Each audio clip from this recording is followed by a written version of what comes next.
पाठ 9 सरिता।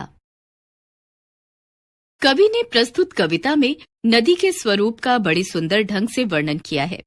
नदियां अपने उद्गम से लेकर अंतिम पड़ाव तक मनुष्य को आगे बढ़ने की प्रेरणा देती हैं। नदियों के जीवन का मूल उद्देश्य प्राणी मात्र का पालन करना है और एक मां के समान समस्त जीवों का बिना किसी भेदभाव के पालन पोषण करते हुए अपना कर्तव्य पूरा करना है। इस कविता को पढ़कर प्राकृतिक सुंदरता का आनंद तो मिलता ही है, साथ ही मानव के लिए संदेश है कि वह सदैव कर्मरत रहे। यह लघु सरिता का बहता जल कितना शीतल कितना निर्मल,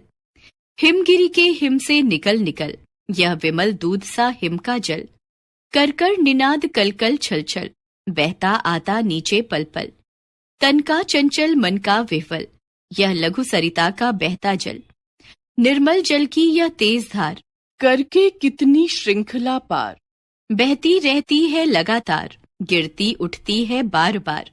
रखता है तन में कितना बल यह लघु सरिता का बहता जल, करके तरुमूलों का सिंचन लघु जलधारों से आलिंगन, जल कुंडों में करते नर्तन करके अपना बहु परिवर्तन, आगे बढ़ता जाता केवल यह लघु सरिता का बहता जल, मिलता है इसको जब पथ पर पथ रोके खड़ा कठिन पत्थर,